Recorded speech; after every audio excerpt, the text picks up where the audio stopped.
Excuse me gentleman, என் வயசு என்ன, என் service என்ன, அதையெல்லாம் மறந்துட்டு நீங்களா ஒரு முடிவு எடுத்திருக்கிறீங்க. இந்த சங்கம் உருவாகிறதுக்கு முதல் செங்கல் வச்சவன்னா, பூமி பூஜை நடத்துறவன்னா, அழகா பில்டிங் எழுப்பி அசோசியேஷன் ஆரம்பிச்சவன்னா, அதுக்கப்புறமா வந்து ஒண்டிக்கிட்டவங்க நீங்க. எனக்கு எதிரா ஒரு சின்ன பொண்ணுக்கு சப்போர்ட் பண்ணி ஒரு முடிவு எடுத்துட்டு சிரிச்சுட்டு உட்கார்ந்து இருக்கிறீங்களா? What nonsense is going on here? சங்கத்தை ஆரம்பிக்க நீங்க ஒரு முக்கியமான பொறுப்பாளியா இருந்திருக்கலாம். அதுக்காக சங்கத்தை உங்க பர்சனலுக்கு யூஸ் பண்ண முடியாது. சங்கத்துக்குன்னு சில சட்டத்திட்டங்கள்லாம் இருக்கு. அதுக்காக அதை ஆரம்பிச்சேன் இதை ஆரம்பிச்சேன்னு சொல்றதெல்லாம் நல்லது இல்லைங்க. சொல்லி காட்டினா தான் உங்களுக்கு எல்லாம் புரியும்.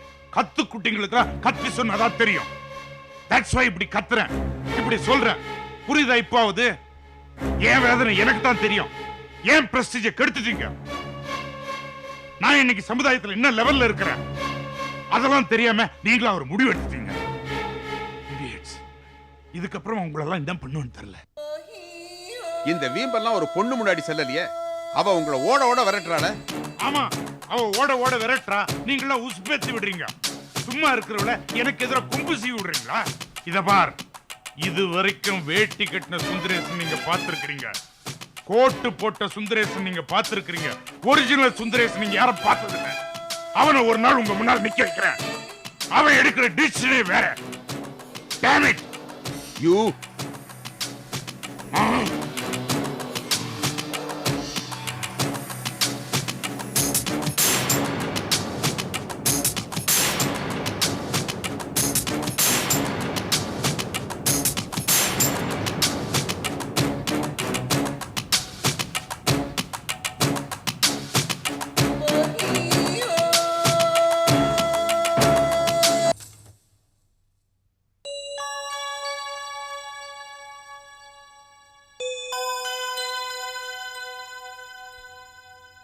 லலிதா. லக்ஷ்மி வா. என்ன இன்னும் தூங்கலையா? இல்ல, அவர் இன்னும் ஃபேக்டரியில இருந்து வரல.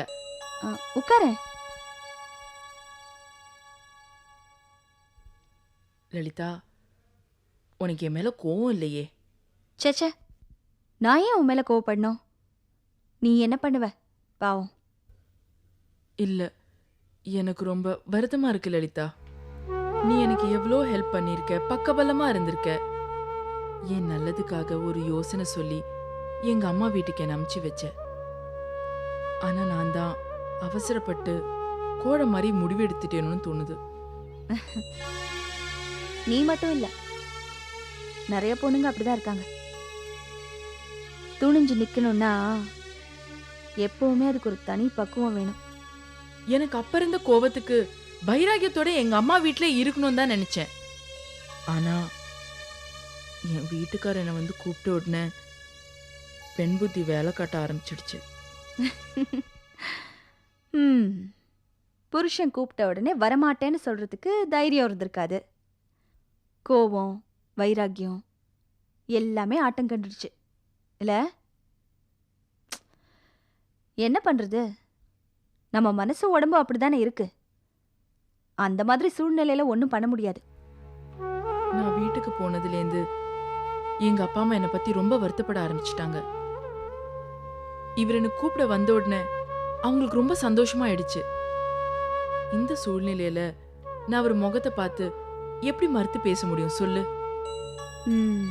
புரியுது. அப்பா அம்மா, குடும்பம், சொந்த பந்தம், ஊர் உலகம், இந்த வளையங்கள் தானே பெண்களை சுத்தி நிக்குது. அதை தாண்டது அவ்வளவு சுலபம் இல்லதான். அப்பா அம்மாவோட மனசை நோகடிச்சு நான் எப்படி சந்தோஷமா இருக்க முடியும்? நாங்க சந்தோஷமா இருக்கணும்னா நீ அவரோட சேர்ந்து வாழணும்னு கம்பல் பண்ண ஆரம்பிச்சாங்க. புருஷன் வீட்டு கொடுமை ஒரு பக்கம், பிறந்த வீட்டு கவல் ஒரு பக்கம். இந்த குழப்பமான நிலையில இருக்கும்போதுதான் அவர் என்னை கூட்டிட்டு போக வந்தாரு. நான் அவரை எப்படி எதிர்த்து பேச முடியும் சொல்லு? பரவாயில்ல லக்ஷ்மி, உன் புருஷனை திருத்தணுங்கிறதுக்காக தான் நான் இப்படி ஒரு பிளான் பண்ணேன். ஆனா அதுக்குள்ள நீயே வந்துட்ட. உன் புருஷனே வந்து உன்னை கூட்டிட்டு வந்துட்டதுனால ப்ராப்ளம்லாம் சால்வ் ஆயிடுச்சு அப்படின்னு நினைச்சிடாத. நீ எங்க இருந்தாலும் உனக்கு நல்லது நடக்கணும்னு தான் நான் ஆசைப்படுறேன். எனக்கு உன்னை பற்றி தான் ரொம்ப கவலையாக இருந்துச்சு. உன் வார்த்தையை மதிக்காம மறுபடியும் இங்கே வந்துட்டேனேன்னு என் மனசு ரொம்ப உறுத்த ஆரம்பிச்சிடுச்சு. உறுத்தலா? என்னது? அப்பா அம்மாவுக்கு சந்தோஷமா இல்லை, புருஷன்கிட்ட நிம்மதியா இல்லை. இப்போ பிறந்த குழந்தை கூட உயிரோட இல்லை. இத்தனை கஷ்டங்களையும் மனசுல புதைச்சு வைராகியத்தோட வாழறதை விட மற்றவங்க நிம்மதிக்காக அவரோட சேர்ந்து வாழலான்னு முடிவெடுத்திருக்கேன். தள்ளி இருந்து அவரை திருத்துறதை விட சேர்ந்து வாழ்ந்து திருத்துறதுக்கு ஏதாவது ஒரு யோசனை இருந்தா சொல்ல. சொல்றேன். எப்படியாவது ஏதாவது ஒரு வழியில உன் புருஷனை திருத்தி தான் ஆகணும். இல்லைன்னா அவரும் நிரந்தரமா மாமா வழியிலே போக ஆரம்பிச்சிருவாரு. தைரியமா இரு. கண்டிப்பா இதுக்கு ஒரு நல்ல வழி பிறக்கும்.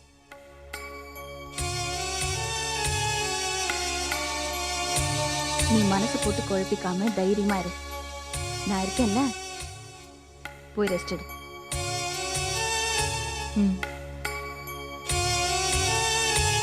சார், ஏதோ அர்ஜென்ட்டா வர சொல்லியிருந்தீங்க.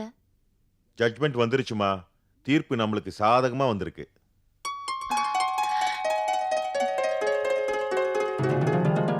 அப்போ ஃபேக்டரி ஓபன் பண்ணலாம்னு சொல்லிட்டாங்களா?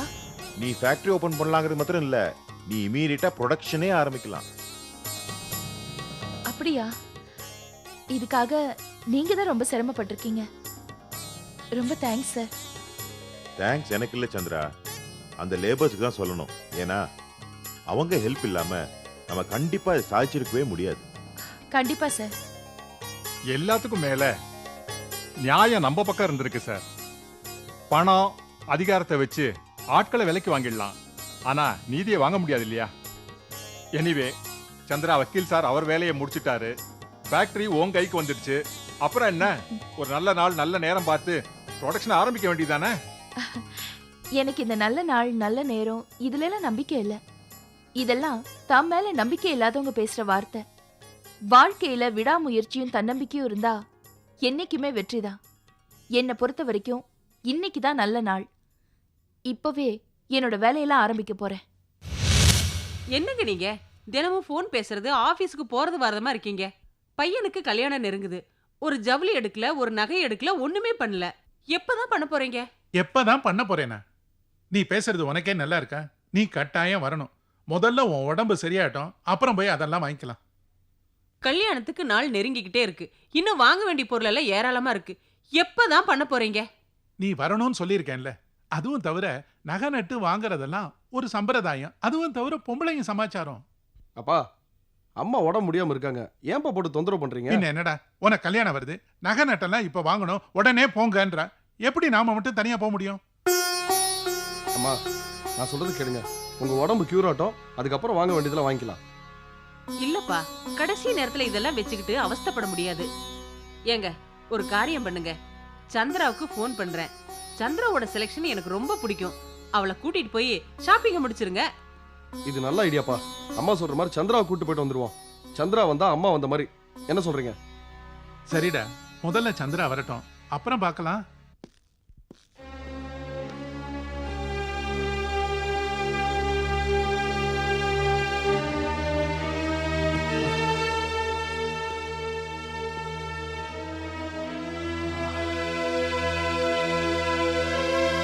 காஃபி.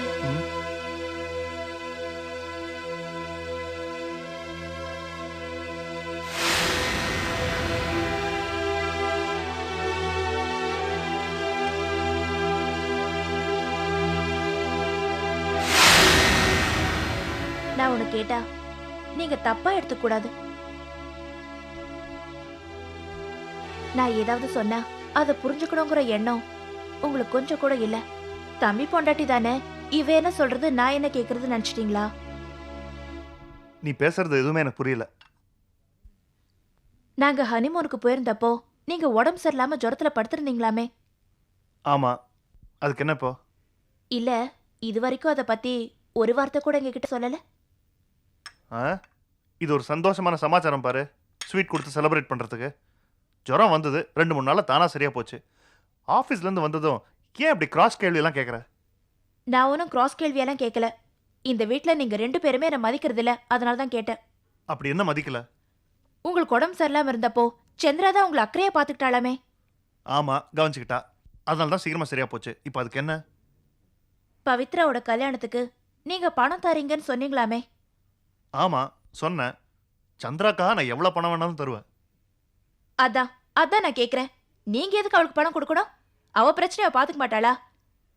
நான் ஏற்கனவே உங்ககிட்ட சொல்லியிருக்கேன், அதை வித்து இது வித்து பணம் கொடுக்குறேன்னு சொல்லாதீங்கன்னு. மறுபடியும் உங்க தாராள குணத்தை ஆரம்பிச்சிட்டீங்களா? இதை பாரு சுமித்ரா, இது எனக்கும் சந்திராவுக்கும் இடையில இருக்கிற பிரச்சனை. நான் பணத்தை கொடுப்பேன், அதை வாங்குறதும் வாங்காததும் அவங்க இஷ்டம். அனாவசியமா நீ இதுல தலையிடாத. இல்லைங்க, நான் எதுக்கு சொல்றேன்னா, இதை பாரு, உன் அட்வைஸ் எல்லாம் எனக்கு தேவையில்லை. அதை கேட்கிற பொறுமையும் எனக்கு இல்லை. உன் வேலை என்னவோ அதை பாரு.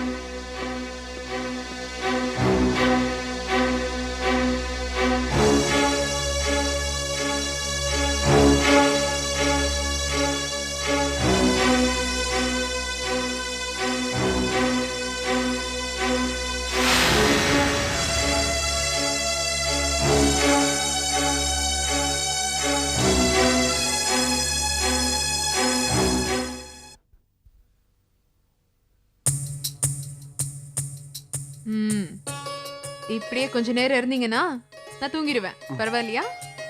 நீ செஞ்சாலும் செய்வ, சோம்பேறி. என்ன இந்த பக்கம்? ஒன்றும் இல்லை, பக்கத்தில் ஒரு கிளைண்ட்டை பார்க்கலான்னு வந்தேன். சரி பாவம் போனா போறது, நீயும் பக்கத்தில் இருக்கேன்னு பார்த்துட்டு போலான்னு வந்தேன். அப்படி பார்க்க வேண்டிய அவசியமே இல்லையே. நீங்க கிளம்புங்க. ஏய் அப்பா, விளையாட்டுக்கு சொன்னேன். சரி, என்ன சாப்பிடுறீங்க? ஒன்றும் வேண்டாம், இப்போதான் கூல் ட்ரிங்க்ஸ் வீட்டுன்னு எக்கச்சக்கமாக கொடுத்தாங்க கிளைண்ட் ஆஃபீஸில். என்ன தனியாக இருக்கியா? சந்திரா இல்லை? சந்திராக்கா இந்நேரம் உங்க வீட்ல இருப்பாங்க. உங்க அம்மா தான் ஃபோன் பண்ணி திடீர்னு வர சொன்னாங்களே. எஸ், மறந்துட்டேன். அம்மா கூட முடியலையா? சரி, கல்யாண வேலை ஷாப்பிங்லாம் நிறையா இருக்குன்னு சொல்லி சந்திரா வர சொல்லி இவ்வளோ பெரிய லிஸ்ட்டை கையில் கொடுத்து ஷாப்பிங் அமைச்சிருப்பாங்க. அப்புறம் ஜீவா, உன்கிட்ட இன்னொரு விஷயம் சொல்லணும்னு இருந்தேன். நான் இன்னைக்கு டாக்டரை பார்த்து நம்ம கல்யாண விஷயத்தை பற்றி பேசினேன். ரொம்ப சந்தோஷப்பட்டாங்க. அப்படியே இந்த வாடகை தாயனா என்னன்றதை பற்றி கூட கொஞ்சம் பேசினாங்க. குழந்தை இல்லைன்றது இன்னைக்கு ஒன்றும் பெரிய பிரச்சனை இல்லை. சயின்ஸ் எல்லாம் எவ்வளோ டெவலப் ஆயாச்சு. அவங்களே அதுக்கு எல்லா அரேஞ்ச்மெண்ட்ஸும் பண்ணி ஒரு நல்ல பொண்ணா பார்த்து கொடுக்கறேன்னு சொல்லியிருக்காங்க. இதை பாரு பவித்ரா, இது எல்லாமே நம்ம எடுத்துக்கிற விதத்துல தான் இருக்கு. முதல்ல இந்த கல்யாணமே நடக்காதுங்கிற மாதிரி இருந்துச்சு, இப்போ மேரேஜ் ஃபிக்ஸ் ஆயிருக்கு. அப்புறம் குழந்தை பிறக்கிறதுல பிரச்சனை இருந்துச்சு, இப்போ அதுவும் அரேஞ்ச் ஆயிடுச்சு. இதெல்லாம் நம்ம அதிர்ஷ்டம் நீ நினைக்கணும் இல்லையா? ஆமா ஜீவா, காட் இஸ் கிரேட். எல்லாமே பாசிட்டிவாக நடந்துட்டுருக்குல்ல, எனக்கு ரொம்ப சந்தோஷமா இருக்கு. ஆனால் உள்ளுக்குள்ள ஒரு சின்ன உறுத்தல் இருக்கு. என்ன? பிறக்க போகிற குழந்தை ஒன்று அப்பான்னு கூப்பிடும். ஆனால் வளர்ந்ததுக்கு அப்புறம் அதை சுமந்து பெத்த தாய் நான் இல்லைன்னு தெரிஞ்சதுக்கு அப்புறம் அதால என்னை எப்படி ஏற்றுக்க முடியும்? அதை நினைச்சதான் எனக்கு ரொம்ப கவலையா இருக்கு. இது பாரு, இப்போ தானே பாசிட்டிவா பேசிட்டு இருந்தோம், அதுக்குள்ள நெகட்டிவா பேசுற. நீ தானே சொன்ன காட் இஸ் கிரேட்னு. கடவுள் நம்ம பக்கம் இருக்கிற வரைக்கும் இந்த மாதிரி பிரச்சனைக்கெல்லாம் இடமே இல்லை.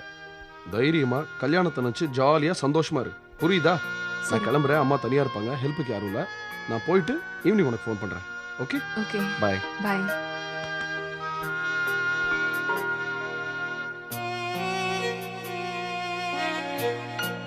காஃபி ரொம்ப பிரமாதமாக இருக்குது. அது இன்னும் மருமகளுங்க போட்டால் அவ்வளோ நல்லா இருக்க மாட்டேங்குது. நீ போட்டால் டேஸ்ட்டாக இருக்குது. புருஷனாச்சேன்னு அக்கறையாக போடல. இந்தா. வணக்கம் சார். அட வாயா. வாங்க. வணக்கம்மா. இன்னைக்கு கோர்ட்டுக்கு நீ போனியா இல்லை உங்கள் சீனியர் போனாரா? ஏன், நான் தான் போனேன். சுத்தம் உருப்பட்ட மாதிரி தான். என்னாச்சு? தீர்ப்பு தலைகளாகி போச்சு சார். ஐயோ, தீர்ப்பு என்னாச்சு? ஃபேக்டரியை திறந்து பிஸ்னஸ் நடத்தலான்னு சந்திரியாவுக்கு சாதமாக ஜட்ஜ்மெண்ட் சொல்லிட்டாங்க.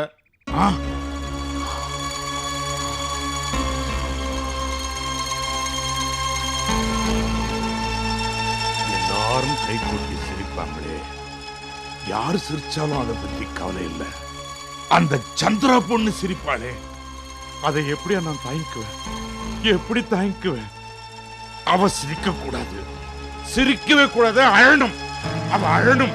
அதுக்கு என்னையா பண்ண முடியும்? எதுனா ஒன்று பண்ணி தான் ஆகணும். ஒன்று அவன் நம்மக்கிட்ட வந்து கண்ணீர் விட்டு அழணும், இல்லைன்னா அவளை பூண்டோட அழிக்கணும். பூண்டோட அழிக்கணும், வெங்காயத்தோட அழிக்கணும்னு என்கிட்ட கதை சொல்லிட்டு இருக்காத. அப்புறம் வெங்காயத்தை அறுத்து அவ கண்ணுல புழிஞ்சு கண்ணீர் வர வைக்கணும்னு சொல்லுவேன். அழிக்கிறது என் வேலை, அது எனக்கு தெரியும். அவ அழணும். அதுக்கு ஏதாவது உன்னால செய்ய முடியுமா? எத்தனையோ குடும்பங்கள், எத்தனையோ குடும்ப பிரச்சனைகள் கால்ல போட்டு நசுக்கி இருக்கிறான் அந்த சுந்தரேசன். ஒத்த பொம்பளை இருந்துகிட்டு என்ன ஓட ஓட விரட்டுறான். விரட்ட விட மாட்டேன். அவ ஓடணும், அவ ஓடணும். அதுக்கு அதுக்கு ஏதாவது வழி இருக்குதா சொல்லு. என்ன வழின்னு தான் புரியல. எவ்வளோ போராடியும் அந்த ஃபேக்டரியை நம்மளால காப்பாற்ற முடியல. எப்படி தான் இந்த அவமானத்தை நம்ம தொடங்கி போறோம்? அகலமா ஒரு பெட்ஷீட் எடுத்துன்னு போய் துடைப்போம். அறிவு கெட்டவனே. அவ பிசினஸ் ஆரம்பிச்சிட்டா, ஜெயிப்பா, ஜெயிக்க போறா. அவளை ஜெயிக்க விடக்கூடாது. அவ சாகசக்காரி சார். அவ செய்யற ஒவ்வொரு காரியமும் எண்ணி நிதானமா செய்யறா. முதல்ல அவ பாணிய கண்டுபிடிக்கணும். பாணி என்னையா பாணி? அது என்ன பாட்டா பரதமா? பாணியை பத்தி கண்டுபிடிக்கிறதுக்கு அவ ஜெயிச்சிட்டா, வியாபாரத்தை ஆரம்பிக்க போறா. ஒரு பிசினஸ் ஜெயிக்கணும்னா பொதுமக்களோட ஆதரவு தேவை, தனி மனிதனோட பலம் தேவை. அவளுக்கு ஆதரவு கிடைக்க கூடாது, பலம் கிடைக்க கூடாது. அவன் நடுத்தருவில் நின்று அழணும், தோக்கணும். அவளை அழ வைக்கிறதுக்கும் தோக்க வைக்கிறதுக்கும் எனக்கு ஒரு ஆயுதம் தேவை. அதுக்கு எதனா பிளான் வச்சுக்கிறீங்களா? பிளான்? பிளான் என்கிட்ட கேக்குறியா? அறிவு இருக்குதா உனக்கு? நீ எல்லாம் ஒரு வக்கீல். தொடப்பத்தை வச்சுக்கிட்டு தான் தோட்டத்தை பெருக்க முடியும். தொடப்ப குச்சியை வச்சுக்கிட்டு காது மட்டும் தான் குடைய முடியும். நீ என் காதை மட்டும் குடையில என் காதியை செவிடாக்கிடுவேன். உன் சீனியர் வக்கீல் எம்டி சுந்தர் இருக்கிறவன வர சொல். போ போ, கெட் லாஸ்ட். இந்த நாயை நம்பி பிரயோஜனம் இல்லை. பெரிய நாய் வரட்டும். அதாவது நம்ம வேட்டைக்கு உதவுதா இல்லையான்னு பார்ப்போம். இல்ல நானே வேட்டைக்கு கிளம்புறேன்.